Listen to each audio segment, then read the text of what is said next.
noite, boa noite. Obrigado àqueles que nos agraciam com a presença pela primeira vez no nosso meio e se levantaram e permaneceram. Obrigado por essa consideração, que vocês possam se sentir abraçados pelo Senhor no nosso meio. Eu fiz algo diferente por conta dessa nova estação. Eu fiz uma chamada só para eu entender, dentre aqueles que estão conosco pela primeira vez, alguém aqui veio por conta dessa chamada? Vamos lá, aqui, pensando aí. Amém, amém, amém. Deus abençoe de vocês. Eu espero que vocês permaneçam conosco nessa jornada. Eu deixei muita expectativa e estou marcando o negócio. Eu confesso que estamos diante de um desafio enorme, porque a carta escrita pelo apóstolo Paulo aos Efésios é um texto bastante denso. Paulo aí de forma muito intencional e compactou, muita informação em poucas páginas. Eu quero sugerir este livro, de tempos em tempos eu sugiro alguns livros. A Mensagem de Efésios, a Nova Sociedade, livro escrito por John Stott, pelo professor John Stott. Tudo que vocês encontrarem desse precioso irmão, eu recomendo a leitura. Fala dessa realidade da nova sociedade de Deus por meio dos escritos do apóstolo Paulo aqui aos Efésios. E o meu coração se encontra apertado porque a expectativa é de que nós passamos pelo livro em 14 semanas. Na verdade, a gente poderia passar anos, né? Mas por conta dessa fase nossa de igreja como comunidade, nós vamos passar 14 semanas e ao final, nós cremos que seremos impactados, os nossos corações vão ser alinhados ao coração de Deus e nós vamos entender o porquê a igreja, porquê nós existimos. Amém? Vamos orar.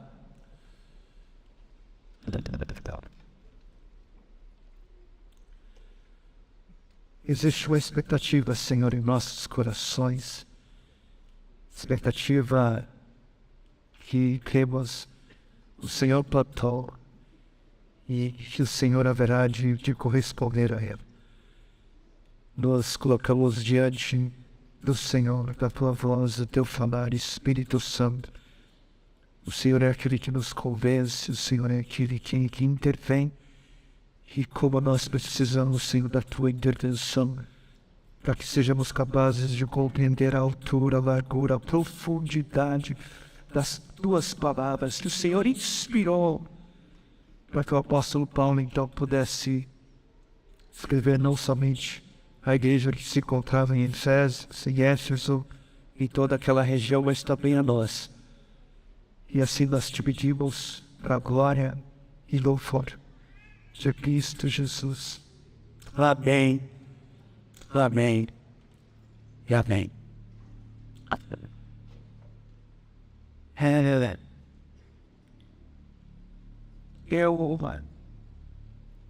Eu não creio que seja coincidência que o mesmo individualismo do mundo, eu não creio que seja coincidência que a mesma ênfase no indivíduo que existe no mundo, eu não creio que seja coincidência que essa mesma ênfase seja encontrada nas práticas e nas compreensões de pessoas que se dizem evangélicas, que se dizem cristãs. Por exemplo, muito se fala da salvação como algo individual. A gente percebe falas de batismos individualistas que não necessariamente imergem, ferem e fazem as pessoas passarem a depender de um morto, de uma família. Fala-se de perdão, de pecados pessoais, mas a maioria não parece perceber o papel, a maioria não parece perceber a importância central da igreja. Não é todo mundo que tem consciência de que ser salvo é fazer parte de uma família.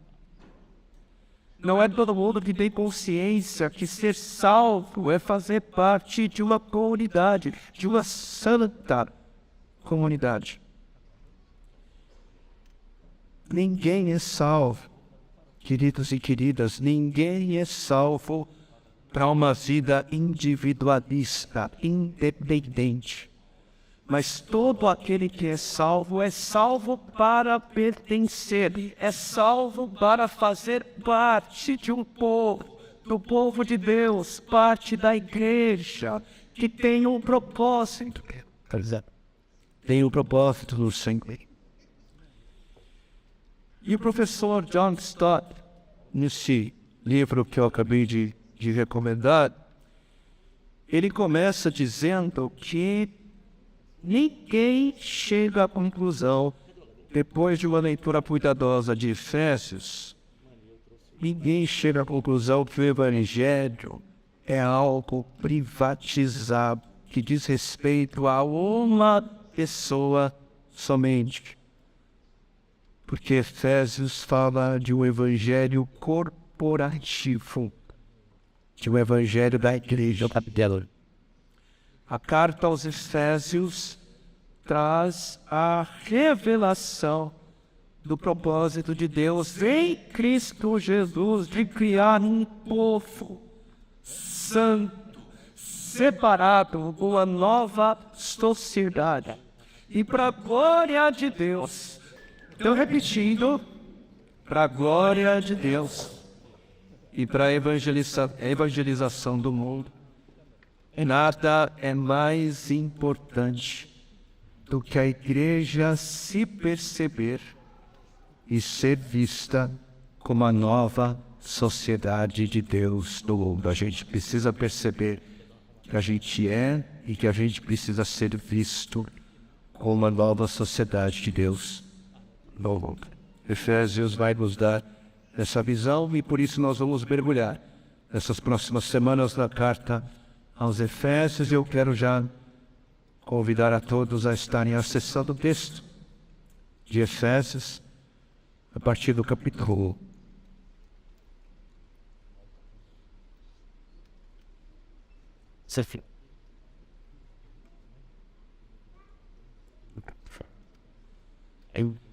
Efésios capítulo 1, a partir do versículo 1 ao versículo 14, palavras escritas pelo apóstolo Paulo, inspiradas pelo Espírito Santo.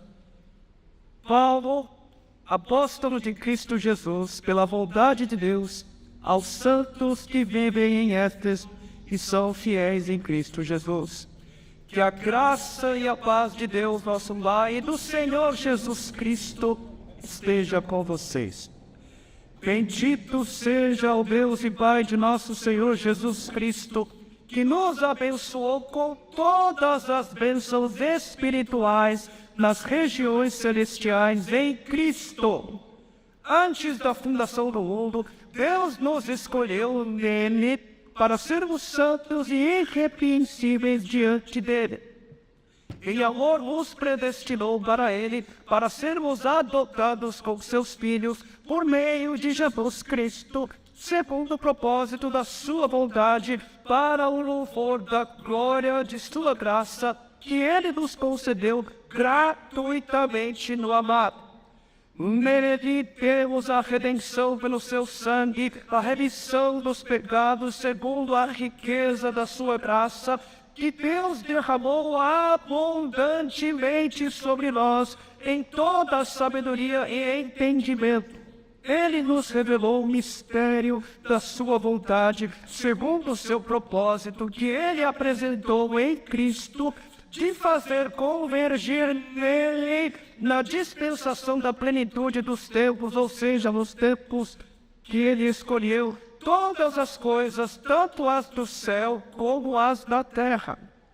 Em Cristo fomos também feitos herança, predestinados segundo o propósito daquele que faz todas as coisas conforme o conselho da sua vontade, a fim de sermos para o louvor da sua glória, nós, os que de antemão esperamos em Cristo. Nele também vocês, depois que ouviram a palavra da verdade, o evangelho da salvação, tendo nele também crido, receberam o selo do Espírito Santo da promessa. O Espírito é o penhor da nossa herança até o resgate da sua propriedade em louvor da sua glória. Amém, amém e amém. Versículo 1, Paulo, apóstolo de Cristo Jesus, aos santos que vivem em Éfeso. Como nós percebemos na semana passada, Paulo nem sempre foi Paulo, mas antes o nome dele foi Saulo, um nome hebreu, em homenagem ao primeiro rei de Israel, Shaul, imponente, glorioso. E a Bíblia não nos diz o porquê da mudança de nome, mas nós sabemos que Saulo, ele tinha recebido a missão de pregar para os gentios, e os gentios eram aqueles que eram influenciados pela cultura grega, e Paulo era um nome grego. Então, o nome Paulo não causaria estranheza entre os gregos, mas esse nome tinha um significado. Paulo tinha um significado que ele mesmo gostava de dizer nas suas cartas. Porque o significado de Paulo, que vem do latim Paulus, era pequeno, menor, humilde. Paulo, o menor, o pequeno, o humilde apóstolo de Cristo Jesus. Na verdade, o humilde enviado de Cristo Jesus, porque a palavra apóstolo é uma transliteração de uma palavra grega, apóstolos, que significa um enviado. Significa isso, Paulo, enviado de Cristo Jesus. Apóstolos é a palavra grega para enviado, mas a gente transformou o chamado em o título, né, para os maiores. Institucionalmente, a gente tenta fazer um esforço para entender, né? Muito esforço, para falar a verdade, mas isso tudo também pode ser uma expressão de desejos carnais que querem transformar vocações, querem transformar chamadas em títulos honoríficos de grandeza. E isso é contrário ao Evangelho. Se alguém busca títulos, se alguém busca reconhecimento, se alguém busca honra, precisa olhar para Jesus, precisa olhar, por exemplo, do apóstolo Paulo. Se a gente procura títulos, eu sugeriria irmão ou irmã, é algo excelente, de bom tamanho. E percebam o que Paulo escreveu em Efésios, no capítulo 3, versículo 8. A mim, o menor de todos os santos, ao menor foi dada esta graça de pregar aos gentios o evangelho das insondáveis riquezas de Cristo. O evangelho das insondáveis riquezas de Cristo. Se existe algo que o evangelho de Cristo faz, é nos constranger pelas insondáveis riquezas que habitam em Cristo. Esta riqueza, ela nos constrange. A majestade, a magnitude de Cristo gera em nós humildade, gera em nós uma perspectiva real, mostra o que nós somos e mostra quem Ele é. E o apóstolo Paulo, ele não economiza. Ele não economiza nas palavras para tentar descrever essas riquezas. A carta aos Efésios tem essa característica, tem essa marca que tenta descrever por meio de palavras as grandezas, a realidade da graça de Deus em Cristo Jesus. Efésios 1:3 diz que em Cristo fomos abençoados com todas as bênçãos espirituais. Efésios 1:7 diz que em Cristo temos a redenção e remissão dos pecados segundo a riqueza da sua graça. Versículo 8, derramando em abundância, é transbordante. Efésios 1:9 fala da suprema grandeza do poder de Deus em Cristo. Efésios 1:18 diz que somos ricos. Somos ricos na glória da nossa herança em Cristo. Efésios 2:4, que Deus, sendo rico em misericórdia. Efésios 3:8, o evangelho das insondáveis riquezas de Cristo. Efésios 3:19, sendo o amor de Cristo algo que excede todo o entendimento, vai muito além. E Efésios 3:20, Paulo ele não economiza nas palavras para dizer que Cristo é poderoso para fazer infinitamente mais. Cristo é poderoso para fazer infinitamente mais do que tudo o que pedimos ou tudo o que pensamos, por todas as gerações e para todos sempre. É glorioso demais. Mais um comentário sobre o apóstolo Paulo. Um detalhe que talvez poucas pessoas fazem questão de notar é que Paulo, a Bíblia diz que ele nasceu em Tarsus. Tarsus era uma cidade bastante conhecida, fazia parte do Império Romano, que fica hoje na região que é a Turquia.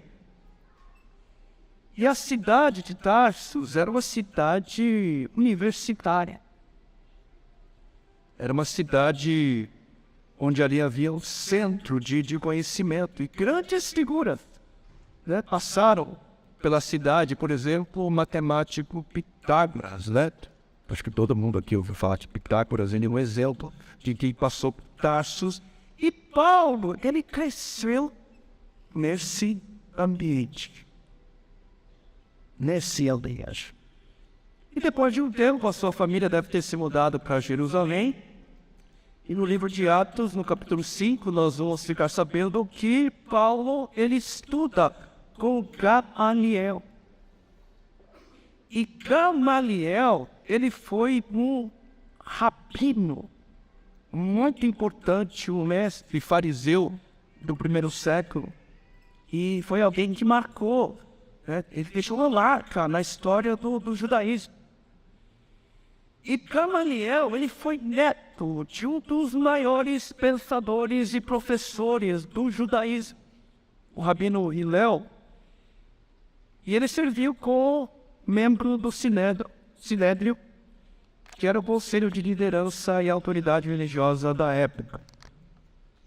Em Atos, ali no capítulo 5, Gamaliel ele aparece, defendendo os apóstolos de Jesus perante o Sinédrio, e ele argumentou que se o movimento cristão fosse de origem humana, esse movimento desapareceria por si só, mas se fosse de Deus, não poderia ser derrotado. Com certeza, a influência dos ensinamentos, da sabedoria, dos conhecimentos de Gamaliel, houve ali um impacto em Paulo na construção dos seus pensamentos, dos seus entendimentos. E aqui eu faço um comentário que eu acho que é importante fazer. Porque, infelizmente, existe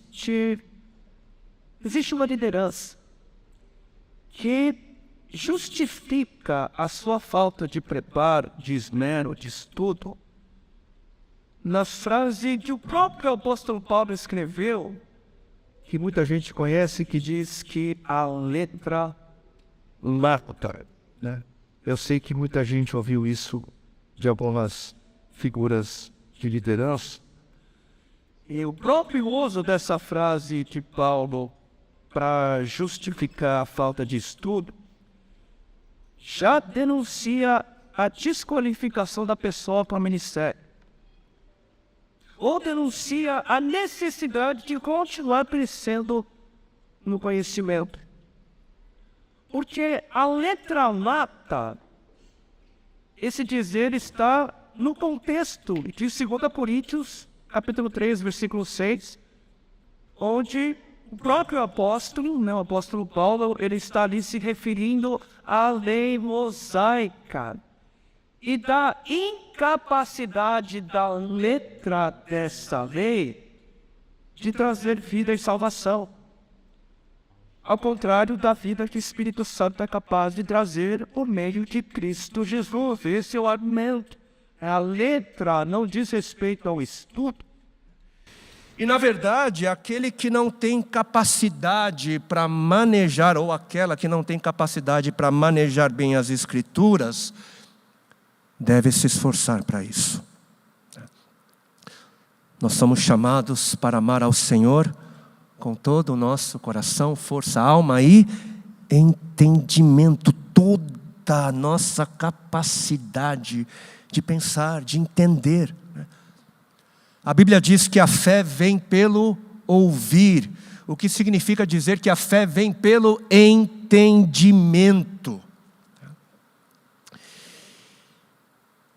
E diante de todo o histórico do apóstolo Paulo, diante de todo o histórico de preparo do apóstolo Paulo, quem é que nós percebemos que Deus usou para trazer grandes ensinos e doutrinar a igreja de Cristo no Novo Testamento?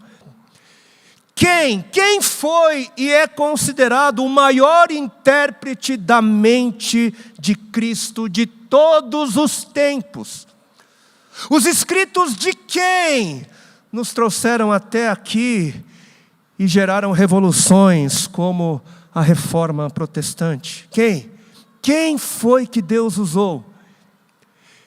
E a resposta é um acadêmico, um estudioso, um professor, na linguagem da Bíblia, um mestre. Alguém altamente capacitado, cheio do Espírito Santo, sim, mas treinado, diligente, que não foi motivo de vergonha, porque manejou bem as palavras de Cristo, e por conhecer bem as palavras de Cristo, foi humilde, se fez pequeno, se considerou o menor.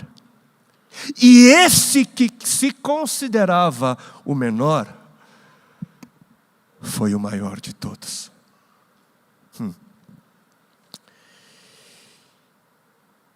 E ele escreveu. Ele escreveu então esse denso texto em poucas linhas aos santos de Éfeso e da região. E aqui o aos santos, significando não gente perfeita, né, ou sem pecado, mas santos no sentido de pessoas separadas por Deus, escolhidas. E já a gente fala um pouco mais sobre isso.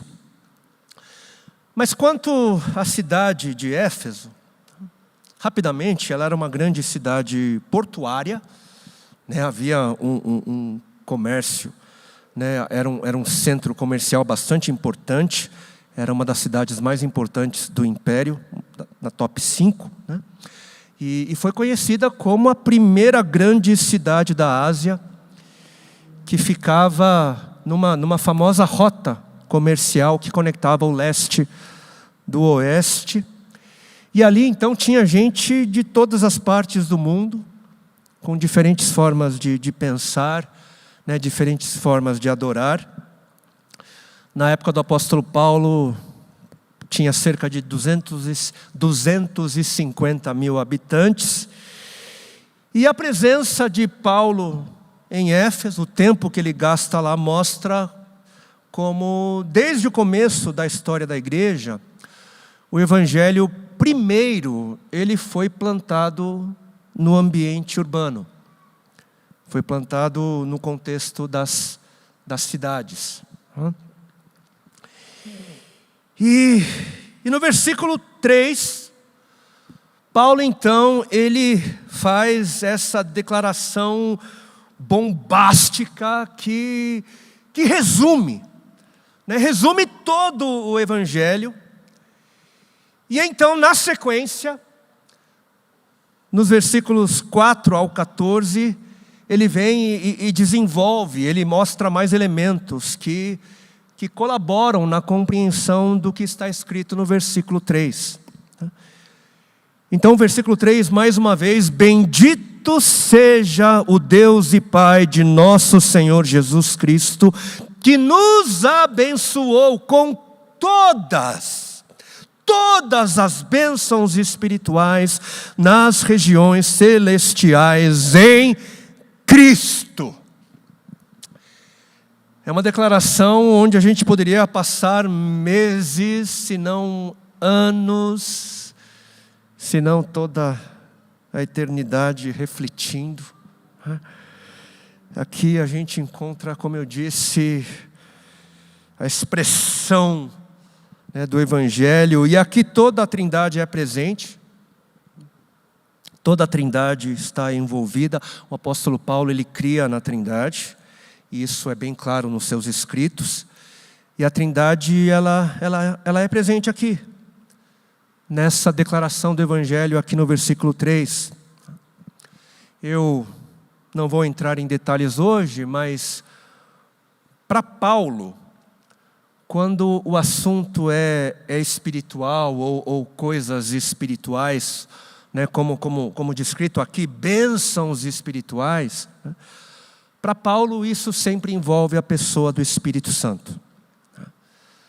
Para ele falar de coisas espirituais, cânticos espirituais, dons espirituais, tem a ver com a pessoa do Espírito Santo. Então, bendito seja Deus, o Pai, o Filho e o Espírito, que nos abençoou nas regiões celestiais. Nas regiões celestiais. E aqui a gente percebe o cuidado que o apóstolo Paulo toma. Ele toma um cuidado para que nós percebamos a vida como ela deve ser percebida. Ele toma esse cuidado para que a gente perceba a vida como ela precisa ser percebida. Em Efésios, Paulo ele vai nos chamar para perceber, para acordar para a realidade, que existe uma realidade além do que se vê. que existe uma realidade invisível nas regiões celestiais, que existem realidades eternas que pertencem à realidade do reino de Deus. Essa realidade das regiões celestiais é a mesma realidade do Pai nosso que está nos céus. Céus é o ambiente invisível que é ao nosso redor, perto, não é céu lá longe, não. Céu, no contexto hebraico, é a realidade, é a dimensão que nos envolve, onde Deus habita, de onde o Senhor se relaciona conosco. Perto está o Senhor daqueles que o invocam, porque a dimensão de Deus, da sua presença, é ao nosso redor, perto, acessível. No versículo 20 do capítulo 1 de Efésios, a gente vai perceber o termo, ele se repetindo, né? Cristo ressuscitou dentre os mortos e se assentou à direita do Pai nas regiões celestiais. No capítulo 2, versículo 6, está escrito que estamos sentados. Hoje estamos sentados com Ele nas regiões celestiais. Onde quer que você esteja, como quer que você esteja, independentemente das circunstâncias, quem está em Cristo está sentado com Cristo nas regiões celestiais, tendo comunhão com Deus. No capítulo 3, versículo 10, está escrito que é plano de Deus que através da igreja, a sabedoria de Deus, agora conhecida pelos principados e potestades nas regiões celestiais. E no capítulo 6, versículo 12, a Bíblia nos revela que é nas regiões celestiais onde a luta da igreja é travada contra Satanás e os seus demônios.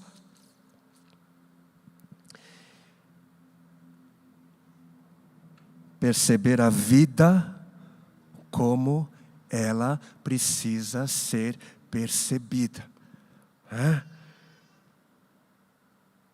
Fica claro então o que é que se deve entender sobre as regiões celestiais.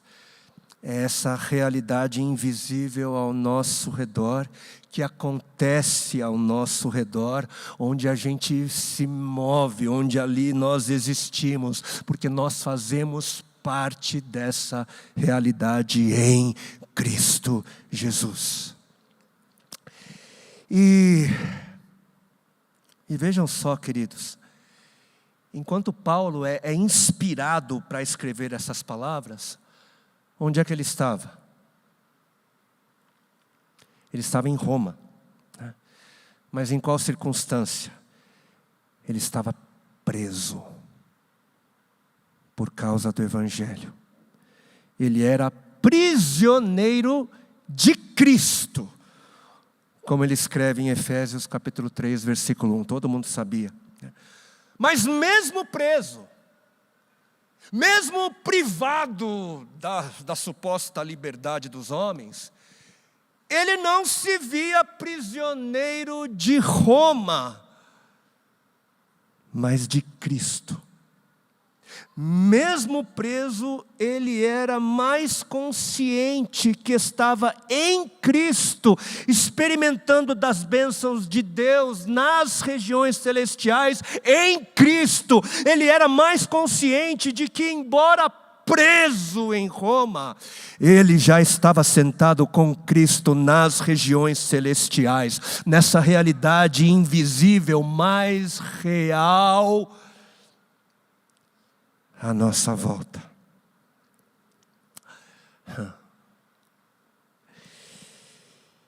E ainda buscando entender a mente desse que foi o maior intérprete da mente de Cristo. Se você ainda não percebeu, para Paulo, a grande realidade sobre toda e qualquer realidade se encontra em Cristo. Em Cristo. Essa é a grande notícia, esse é o Evangelho, é tudo sobre Ele, é tudo sobre Cristo, é tudo sobre Jesus. E essa expressão em Cristo, ou equivalente, ele vai repetir mais ainda 36 vezes nessa carta, só para a gente entender que é em Cristo, né, que fomos abençoados com todas, Deus não economizou, em Cristo fomos abençoados com todas as bênçãos do Espírito Santo nas regiões celestiais, nessa dimensão onde nós estamos agora. E que é ao nosso redor. Estamos com Ele nas regiões celestiais. Agora, antes de desempacotarmos o que seriam todas essas bênçãos espirituais em Cristo, eu mencionei nas semanas passadas, inclusive hoje, que nós estaríamos falando da igreja, né? Que a série de Efésios seria sobre a razão de ser da igreja, né? Dos propósitos da igreja. Mas a igreja não é o começo. A igreja não é o ponto de partida. A igreja é resultado. A igreja é consequência de algo que vem antes. E Paulo, com maestria, ele só começa a falar da igreja depois de deixar bem claro quem e o que foi feito para a igreja existir. Quem foi o responsável e o que foi feito para a igreja existir. Ele toma bastante cuidado, né? E algo bastante importante para aqueles que têm alguma dúvida sobre a natureza e razão da igreja, algo que precisa ficar bastante claro, né? A igreja de Cristo, com I maiúsculo, que se manifesta por meio da igreja local, com I minúsculo, não é algo que passa a existir porque uma ou algumas pessoas pensaram ser uma boa ideia. Não é assim. Porque a igreja é consequência de algo que palavras não conseguem expressar, é algo majestoso, é algo sublime. E nessa primeira parte de Efésios, a gente vai encontrar essa explosão de louvor, tá? Por parte do apóstolo, por causa da obra de Deus Pai em Cristo Jesus, por meio do Espírito Santo. E essa obra tinha um propósito, e esse propósito era de fazer a igreja existir para o louvor e glória de Deus. Porque, de novo, a salvação não é individual. Nós somos salvos para pertencer a uma família. Somos salvos para pertencer a um corpo, a uma igreja local. E percebam o que o mestre Paulo, o que o professor Paulo ele fez. A grosso modo, ele divide a carta em duas partes, em duas metades. Na primeira metade da carta, dos capítulos 1 ao 3, nós vamos encontrar a história da salvação. Nós vamos ali achar a apresentação do Evangelho. A gente vai perceber declarações doutrinárias sobre os atos de Deus, que alguns amigos gostam de chamar de indicativos. Essa primeira parte fala dos indicativos da graça, E é só a partir da segunda metade, dos capítulos 4, né, ao capítulo 6, que nós vamos ver então palavras mais voltadas para a prática, né, de ser igreja. A gente vai perceber ali palavras da ética, né, palavras que falam dos resultados de se conhecer o Evangelho. Tá? E os mesmos amigos gostam de chamar essa segunda metade de a parte dos imperativos, né, onde estão os imperativos a partir do capítulo 4. Evangelho na primeira metade, igreja na segunda, evangelho na primeira metade e ética cristã na segunda, evangelho ou indicativos da graça na primeira parte e imperativos na segunda. E essa ordem, né, grande apóstolo Paulo, inspirado pelo Senhor, né, essa ordem é bastante importante para ser respeitada. É muito importante. Paulo é intencional, o Espírito Santo é intencional. Porque para falar de igreja, para falar de vida cristã, não se começa falando de ética, não se começa falando de imperativos. Vocês não chamam, a gente não chama as pessoas para glorificarem a Deus primeiro. Nós não convocamos pessoas para serem adoradoras primeiro, para seguirem regras primeiro, condutas e ética cristã primeiro, não. A gente não espera resultados da graça para quem ainda não entendeu o que é a graça. A gente não espera que as pessoas amem a Deus sem que elas saibam o que Ele fez e o que Ele tem feito por elas. A gente não espera a ética de convertidos da parte de quem ainda não entendeu, não recebeu o Evangelho.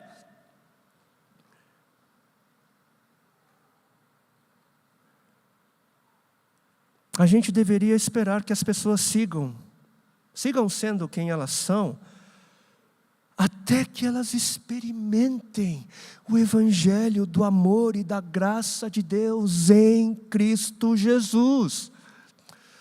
Falar de imperativos primeiro é criar um ambiente hostil. Criar uma base primeiro sobre os imperativos é criar uma comunidade legalista. E esses fundamentos primeiro não geram a igreja de Cristo. Então, o que vem primeiro, né, o lugar por onde nós começamos é pelo Evangelho, que diz respeito a todas as bênçãos espirituais que nos abençoaram, que nos alcançaram em Cristo Jesus. E agora eu vou falar agora brevemente, com muita dor no coração, né, de forma rápida, sobre o que seriam essas bênçãos, né? É o tempo que a gente tem, então vamos, né, eu vou rapidamente aqui tentar citar 7 bênçãos que nós encontramos dos versículos 4 ao 14, que fazem parte de todas as bênçãos espirituais que nós já recebemos. Amém? Primeira bênção, Deus nos escolheu, ou Deus nos predestinou em Cristo antes da fundação do mundo. Eu sei que esse tema é um tema, né, o tema da eleição, o tema da predestinação é um tema que gera bastante debate, né, debates calorosos, mas deixando todo esse calor de lado, né, que muitas vezes é gerado por especulação e não por revelação, né, eu diria que o que sabemos, né, por revelação é que Paulo era um assassino de cristãos. ele perseguia a igreja, ele era inimigo de Cristo. E no caminho para matar mais cristãos, Jesus encontrou Paulo ali no caminho para Damasco. Jesus, ele escolheu intervir na vida de Paulo e ele nunca mais foi o mesmo. Eu não sei se alguém aqui pensa, teria coragem de dizer que se salvou. Eu não sei, eu acho que não. Alguém aqui, pensaria que as circunstâncias que nos levaram a Deus, alguém aqui pensa que as pessoas que se aproximaram de nós, todas essas coisas foram méritos nossos? Foi a gente que fez? Ou será que todo mundo que foi salvo pela graça reconhece que nada fez por merecer o amor de Deus?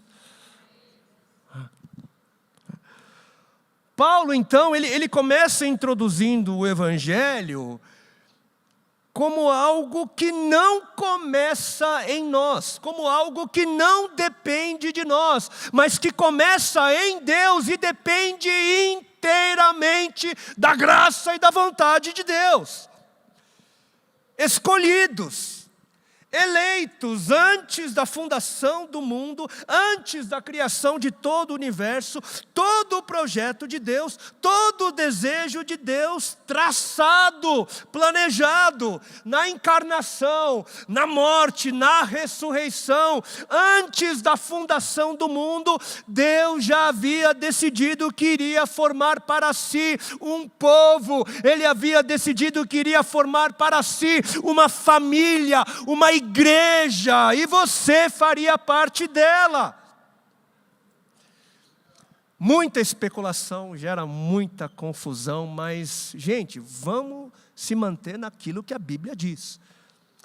A sistematização às vezes é legal, mas às vezes por conta da sistematização a gente força algumas coisas que a Bíblia nunca sonhou em dizer. Vamos dizer aquilo que a Bíblia diz e acabou. E o mais importante nisso tudo é perceber que a ênfase de Paulo não está na escolha, mas a ênfase está em Cristo, escolhidos em Cristo e para uma razão, para um propósito, para sermos santos e irrepreensíveis diante dEle. Escolhidos para sermos santos e irrepreensíveis. Preste atenção, gente. Não é escolhidos porque somos santos e irrepreensíveis, mas escolhidos para nos tornarmos santos e irrepreensíveis. Primeiro, o Evangelho. Você foi escolhido. Você foi escolhida. Você faz parte dos planos da graça de Deus em Cristo Jesus. Ai, me explica isso como... Graça. Graça. Pelo amor de Deus em Cristo Jesus, escolhido para ser santo. Primeiro, então, o Evangelho, você foi escolhido. E só depois vem o imperativo. Só depois para se tornarem irrepreensíveis.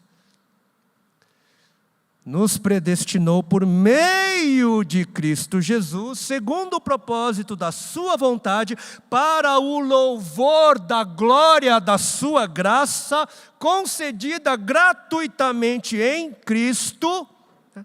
Toda a obra da salvação planejada antes da criação de todas as coisas, antes da criação, um povo vislumbrado. Deus já nos via reunidos para adorá-lo.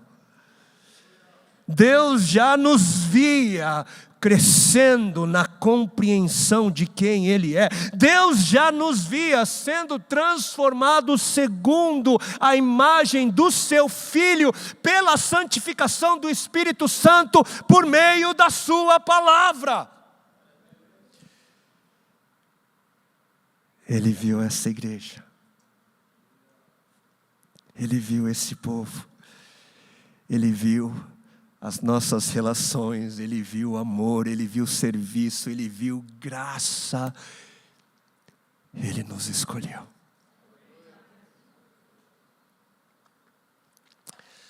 A segunda bênção, aqui na sequência do texto, é a adoção. Em amor nos predestinou para Ele, para sermos adotados como seus filhos. Não é um acidente. Existe um enredo, uma história, ela foi traçada para um fim, para o fim da adoção. Existe um clássico, é um outro livro que eu gostaria de recomendar, do professor J.I. Packer. O livro se chama Conhecendo a Deus. E Packer, no livro, ele vai argumentar que a adoção é o maior privilégio que o Evangelho nos oferece. A adoção é o maior privilégio. No Brasil, muitos dizem que Deus é Pai. A gente escuta, Deus é Pai, como se automaticamente isso significasse dizer que todos são filhos de Deus, não é?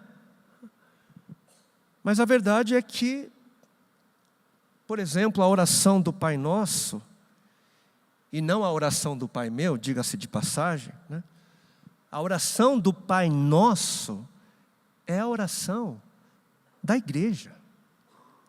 É a oração dos filhos que passaram a ser filhos de Deus pela adoção, que é possível só em Cristo Jesus. E mais, ele vai dizer para a gente que a adoção é um privilégio ainda maior do que a justificação. A justificação é uma bênção do Evangelho, sem dúvida. Na justificação, Deus, como juiz, declara que nós, pecadores, não vamos morrer pelos pecados que nos fazem merecer condenação, só por causa de Jesus, o nosso substituto, o sacrifício, que morreu no nosso lugar na cruz. Mas a adoção é uma bênção maior por causa daquilo que ela revela, da natureza da relação. Porque justificação é uma linguagem judicial, onde a base é a justiça. E Deus é visto como um juiz. Agora, a adoção é uma linguagem de família, familiar, onde a base é o amor, e Deus é percebido como Pai. Nós somos feitos membros da família de Deus por meio da adoção. É pela adoção que passamos a clamar Pai Nosso. É pela adoção e não é pela criação que somos feitos filhos de Deus em Cristo Jesus. E o Espírito Santo é aquele que também é envolvido. É Ele que vem e testifica em nós. E Ele nos faz dizer: Abba! Abba, Pai! Abba! O Espírito Santo nos faz orar como Jesus orava. Abba, Pai! Pai Nosso. A terceira bênção, Efésios 1:7, nele em Cristo temos a redenção. E a redenção não é apenas um sinônimo de salvação, porque a palavra ela tem um significado específico. Nós, de tanto que nós ouvimos dentro do ambiente da fé, a gente logo associa a redenção ao Evangelho, porque já faz parte da nossa linguagem religiosa, digamos assim. Mas as pessoas na época do apóstolo Paulo, elas não reconheceriam redenção como uma palavra religiosa. Redenção simplesmente significava soltar. Redimir significava soltar, né? Libertar, soltar um animal, soltar objetos, né? E a palavra redenção era especialmente usada quando pessoas eram soltas, eram libertas de um cativeiro, de uma prisão. Quando criminosos eram soltos, dizia-se que foram redimidos. Mas redenção também era a palavra usada quando um escravo era solto ou liberto. E eram soltos e libertos pelo preço da redenção. A redenção de escravos tinha um preço. E nele, em Cristo Jesus, fomos redimidos. Fomos libertos por um alto preço pago com o sangue, com a vida de Cristo. Mateus capítulo 20, ali em quem nós percebemos o Senhor ali dizendo... Quem seria o primeiro entre vocês? E ele vai dizer que o primeiro seja servo de vocês, tal como o Filho do Homem, tal como Jesus é, que não veio para ser servido, mas para servir e dar a sua vida em resgate. Resgate por muitos, para pagar pela redenção. E nos tempos de Paulo, quando alguém era redimido por alguém, quando alguém era liberto por alguém, a pessoa redimida passava a ser propriedade do Redentor. Quando o preço da redenção era pago, o redimido passava a ser propriedade daquele que pagou, daquele que redimiu. E com o sangue de Cristo nós fomos resgatados, comprados, redimidos e agora somos dele, pertencemos a ele. Ele nos fez livres das prisões, ele nos fez livres do pecado, ele nos fez livres da morte, livres da condenação. Para quê? Para sermos dele. Assim como Deus, quando Ele libertou o povo escravizado no Egito, lá em Êxodo, Deus os libertou para quê? Para pertencerem a Deus. E é só quando nós somos dele, é que nós vivemos em verdadeira liberdade de filhos de Deus. Os filhos de Deus são verdadeiramente livres. E algo sobre a realidade, da liberdade, que precisa ser melhor entendida, algo sobre a liberdade. Ser livre não é ser dono de si. Talvez eu vou dar aqui um banho de realidade. Ser livre não é pertencer a si mesmo. Todo mundo é escravo. Todos são escravos de desejos, de paixões, de vícios, de correntes, de falsos deuses. Mas quando Cristo nos liberta, finalmente somos livres para escolher a quem pertencer. Deus, Ele nos liberta para que em liberdade escolhamos a Ele como Senhor. Ser igreja é pertencer a um povo que é livre e que livremente se faz escravo do seu Redentor, do seu Salvador, de Cristo Jesus. Livremente nos entregamos a Ele. Bênção número 4, somos perdoados, todos os nossos pecados apagados, livres da culpa, livres do peso do pecado.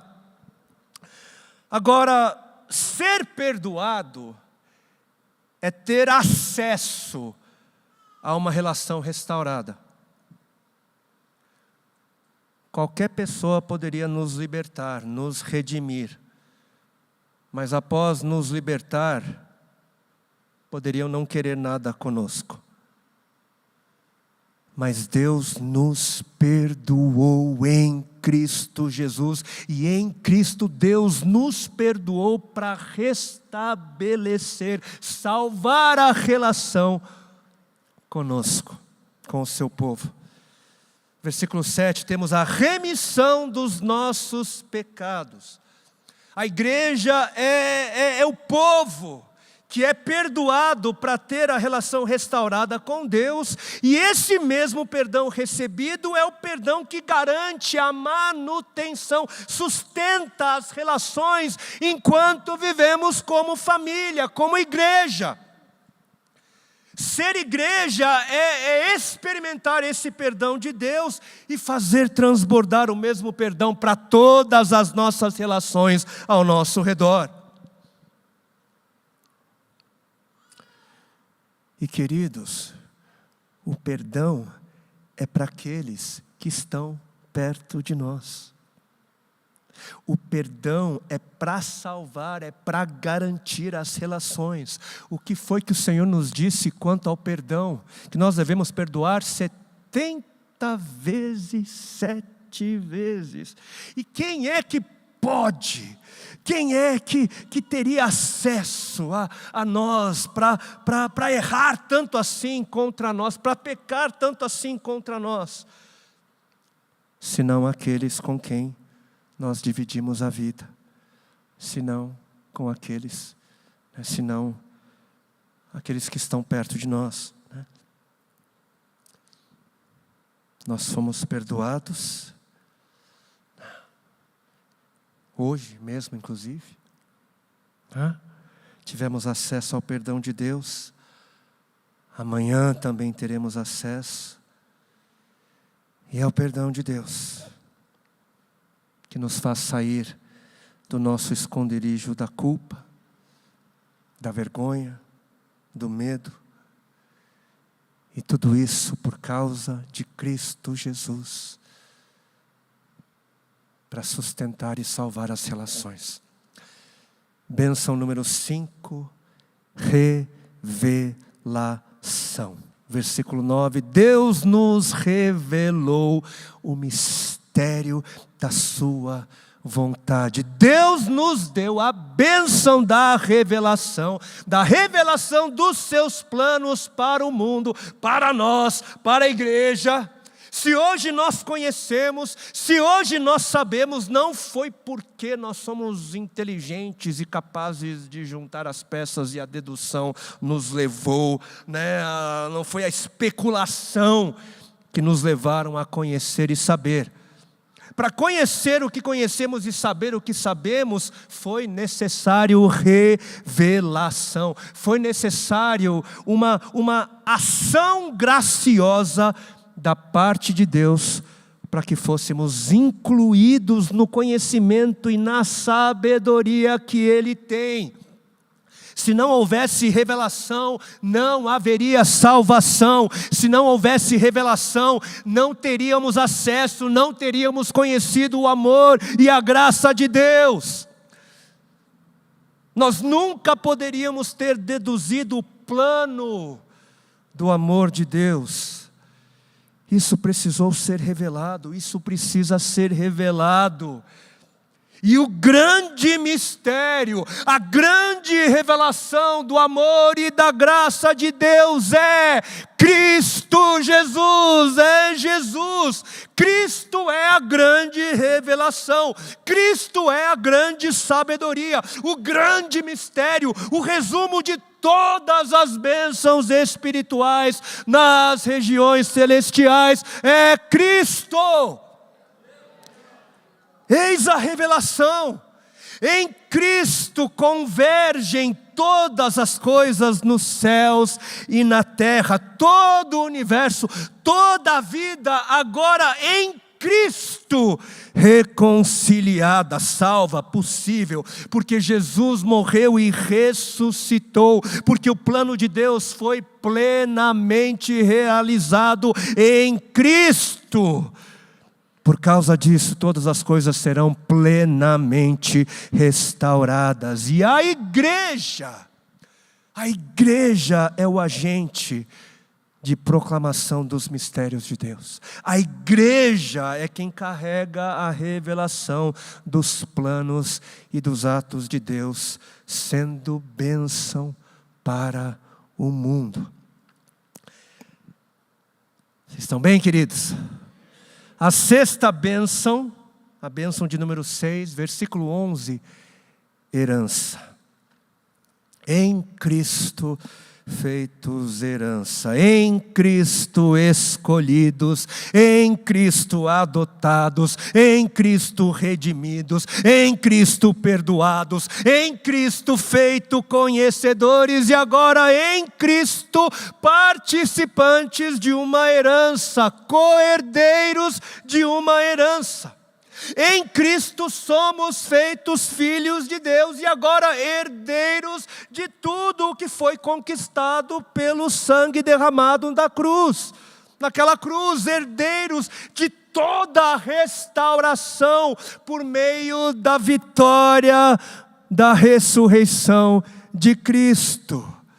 Graças a Jesus, o povo de Deus vai herdar todo o universo restaurado, toda a vida restaurada, todas as riquezas, todo o transbordar de paz, de plenitude para a igreja, eternamente, para sempre.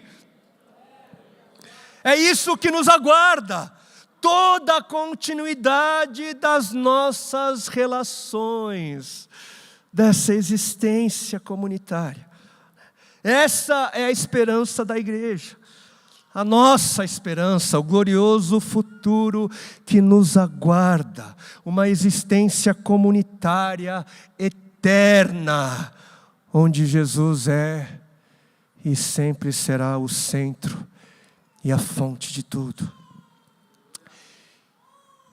E a sétima e última bênção, mas não a menor, versículos 13 e 14. Em Cristo, selados com o Espírito Santo da promessa, sendo o Espírito Santo o penhor, a garantia da nossa herança.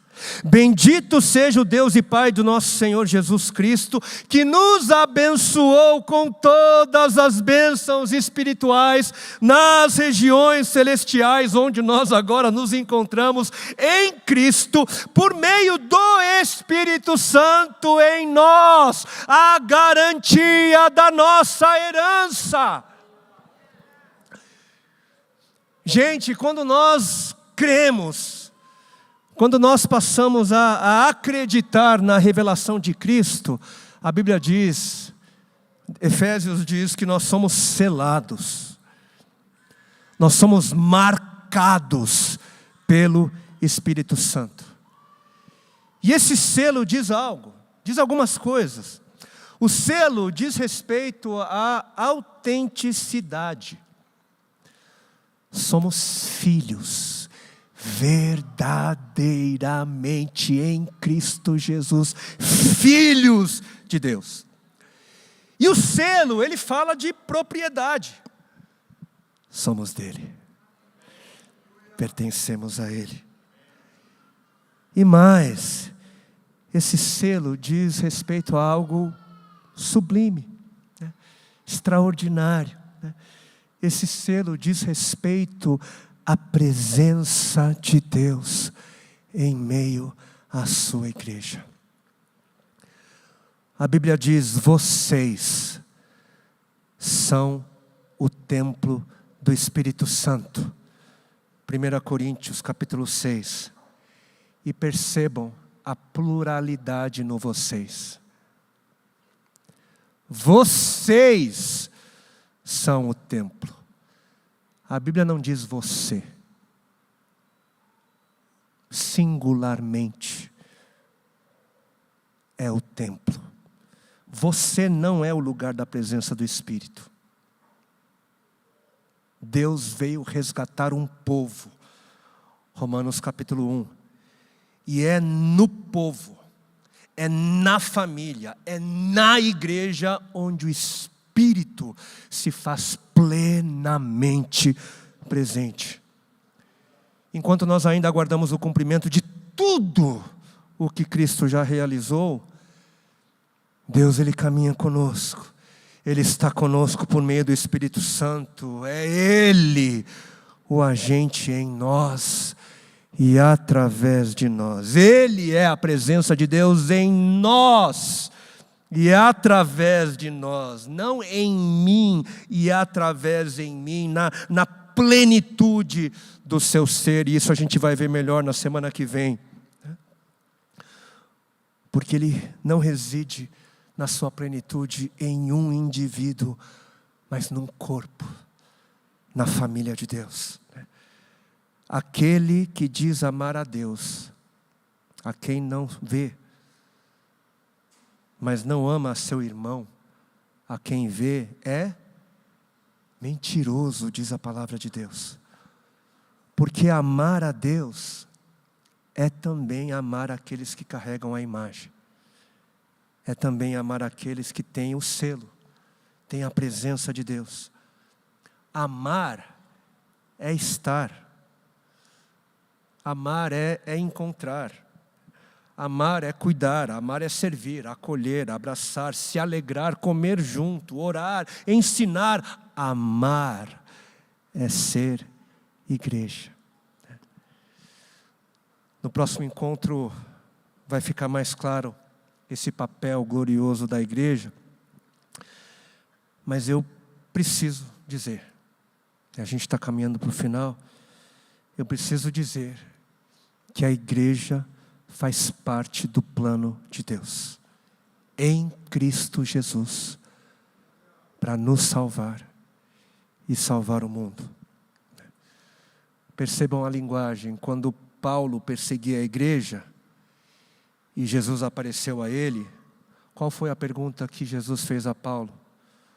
Por que você me persegue?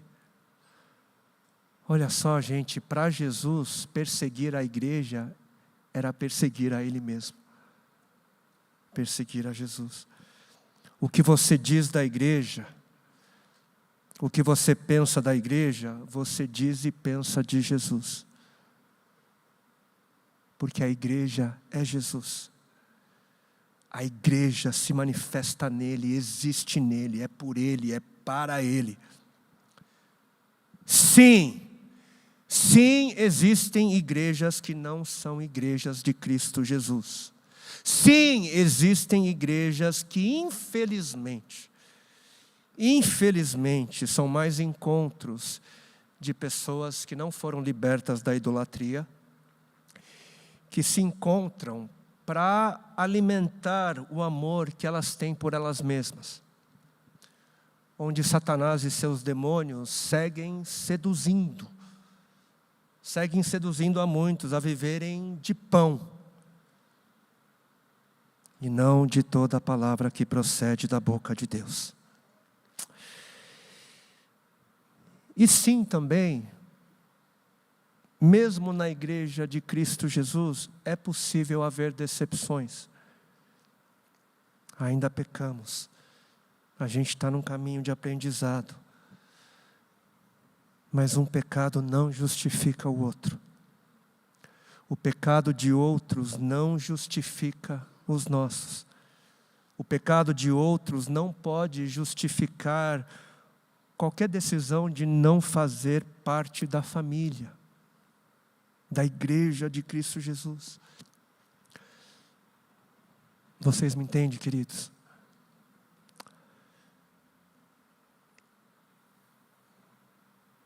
Amém. Amém. A presença do Espírito Santo hoje no nosso meio é a garantia de que todas as promessas de Deus se cumprirão. O Espírito Santo em nós, na sua igreja, é a garantia de que todas as bênçãos espirituais em Cristo Jesus já são nossas. E como é que nós respondemos? Como é que a igreja responde? Ela responde em louvor, ela responde em adoração, ela responde em gratidão, ela responde em santificação, ela responde em amor. O Espírito Santo em nós é o penhor, é a garantia, a presença do Espírito é o testemunho de Deus, é a garantia de que haveremos de viver, é a garantia de que já habitamos nas regiões celestiais e todas as bênçãos em Cristo Jesus são nossas. Vamos orar, curve a sua cabeça, se isso te ajudar, e responda, adore, louve, corresponda, a palavra corresponda, a presença corresponda, responda ao Evangelho da graça, da escolha, da misericórdia, da remissão, da redenção, do amor, da herança, do favor imerecido, de algo que não começou em nós, de algo que não é por quem nós somos, mas é por quem Ele é. E se nos reunimos, se somos um corpo, se somos povo de Deus, se fazemos parte da igreja de Cristo, é porque esse Evangelho, é porque essa beleza, é porque este enredo nos alcançou. Essa história da salvação alcançou os nossos corações, fez as vendas dos nossos olhos caírem, e somos dele. Queremos ser dele e de mais ninguém. Somos teus, teus e de mais ninguém, teus, Senhor. Bendito seja o Deus e Pai de nosso Senhor Jesus Cristo, que nos abençoou com todas as bênçãos espirituais nas regiões celestiais em Cristo Jesus. Em Cristo Jesus já fomos abençoados com todas as bênçãos. De nada temos falta, de nada sentimos falta. Temos tudo. Fomos escolhidos, fomos adotados, somos os seus filhos. Abba, Abba, Abba, clame, Abba, Abba, Abba. Pai nosso, somos teus, somos teus, somos teus. Ele nos redimiu, o Senhor nos libertou. Somos livres, somos livres, livres, livres, livres em Ti, no alto preço pago, no maior preço pago possível, por um resgate. Ele nos perdoou, e Ele nos perdoou por nos amar e por nos desejar a nossa relação, nos revelando o maior de todos os mistérios, nos revelando os mistérios da graça, nos revelando o seu Filho, Cristo Jesus, a expressão exata do ser de Deus, a interpretação exata do caráter de Deus. Jesus, és tu, és tu, és tu. E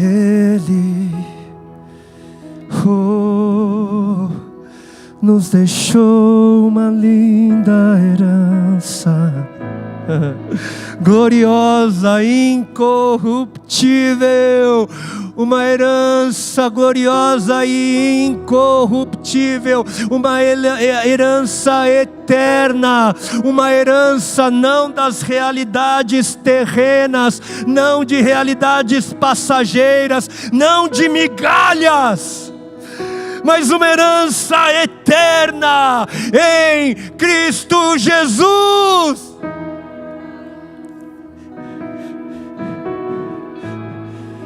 E que a sua presença, e que a sua presença cresça, cresça, cresça, que a percepção da tua presença cresça, cresça, que o lugar onde nós habitamos, que a percepção de onde nós habitamos em Cristo Jesus, nas regiões celestiais, em qualquer lugar, em qualquer situação, a realidade sobre toda a realidade é em Cristo Jesus, nas regiões celestiais. E que a tua presença, que a tua presença, Espírito, que a tua presença, Espírito, Deus Emanuel, Deus conosco, Deus conosco, Deus no nosso meio, Deus no nosso meio, Deus aqui em nós, em nós, em nós. Que Ele cresça, cresça, cresça, cresça, cresça, cresça, Senhor.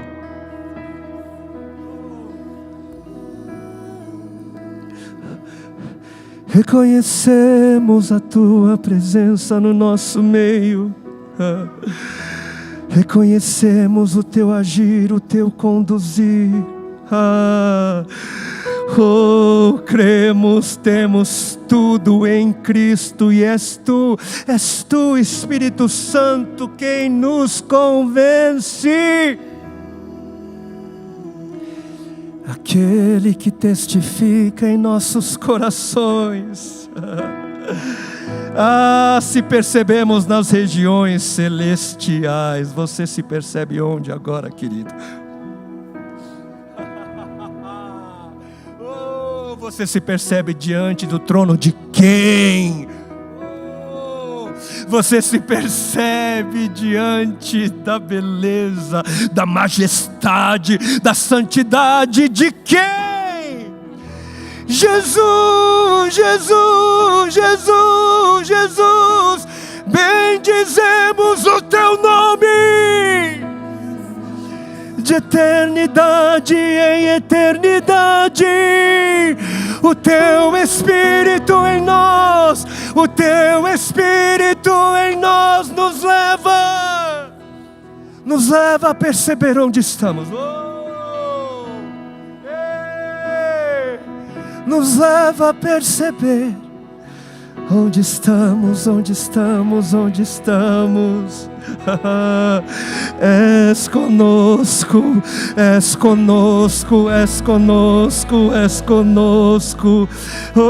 Percebemos-te, percebemos-te, Espírito, experimentamos-te, reconhecemos a Tua presença entre nós, reconhecemos a Tua presença.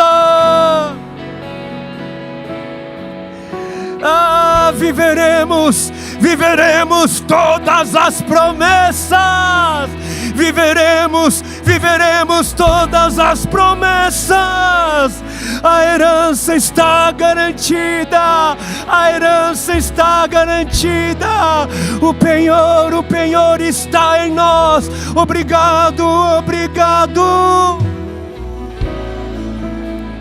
Cresça a percepção da Tua presença no nosso meio, Senhor, e revela-nos, Senhor, revela-nos, Senhor, a esperança que há em Cristo Jesus. Amém.